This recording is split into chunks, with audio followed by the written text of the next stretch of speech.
A viewer wants to know how she can start a conversation with a shy guy that she has a crush on. All right, it needs to seem natural. Now, it won't be, but it needs to seem that way. Because if you walk up to him and say something totally off the wall that you wouldn't say to him or anybody else that you know, just because you're nervous, that won't work. All right, it has to be something that you might talk to him about. For instance, you probably either work with him or you go to school with him or you know somebody who knows him. Somehow you have to have something in common. All right, so you need to ask him about that. Ask him for help with something. That is always a great one because that would seem natural.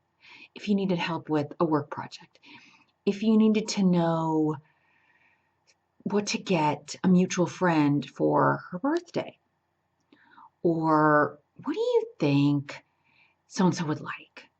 Or I know you know so and so. What do you think she would like for her upcoming birthday? Blah, blah, blah. Or you know so and so better than I do. I was just wanted to ask you, and then go on. Or I know you work in this certain department and I don't know a lot about it. Can you tell me on and on? Or you're in school and gosh, do you have this certain professor, teacher? He's just, oh, he's a killer. What did you do about such and such, or a test, or an assignment, anything? I don't know if you're in college or high school or whatever, but see, so wherever it is that you know this person from, likely it's a mutual friend, likely it's work. And so if you talk about something that you both know about, or you both have in common, you know this person, you work in the same company, then asking this person for advice would seem really, really normal and natural. And people love to feel like they're helping someone. So it's not as if you're trying to get his attention or strike up a conversation, which is what you're trying to do. But in this case, it seems very natural.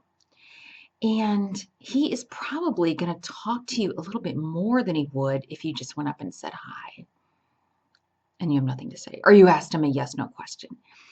But if you're asking him advice about something, he is going to go on and on because you're basically saying, okay, he's the authority on such and such, or he knows about such and such.